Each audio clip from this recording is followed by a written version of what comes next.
Here we're going to talk about watching processes in real time. This command we're going to learn about is called top, T-O-P. It does pretty much the same thing that the PS command does, except it shows things in real time.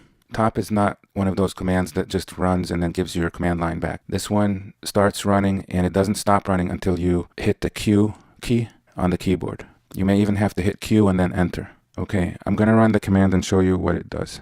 Okay, top, and then hit enter. Okay, it keeps running and it fills the whole screen up.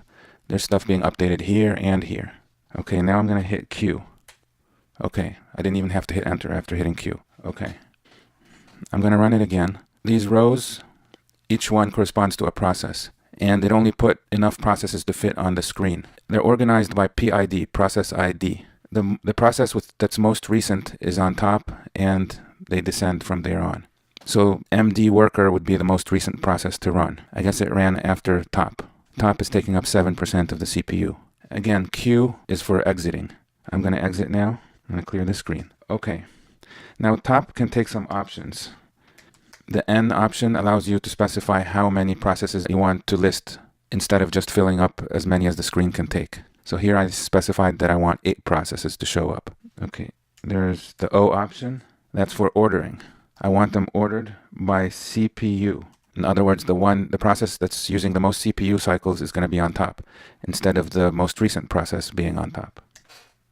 Okay, the S option allows you to specify the refresh rate. The default is refresh once every 1 second. Here I'm telling it to refresh once every 5 seconds. The capital U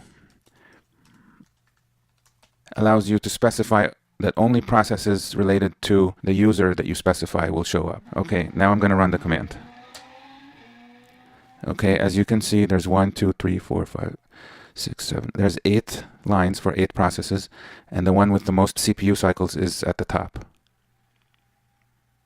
And as I can tell, these are the applications or programs I'm running. So it did limit or narrow or filter to the user that I am.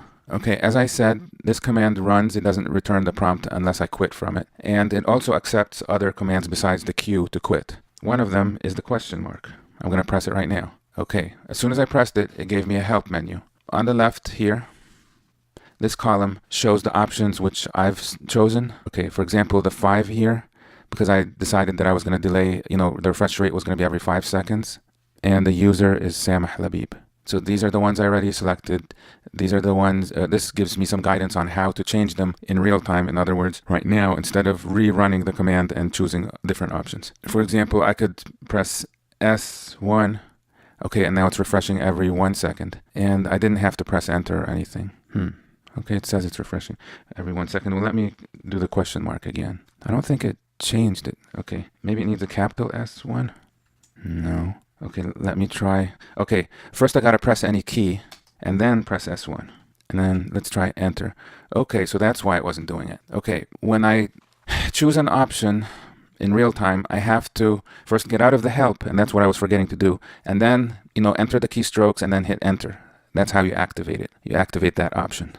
Let's see, I'm gonna make it S5. Okay, S5. Okay, now it's every 5 seconds. All right.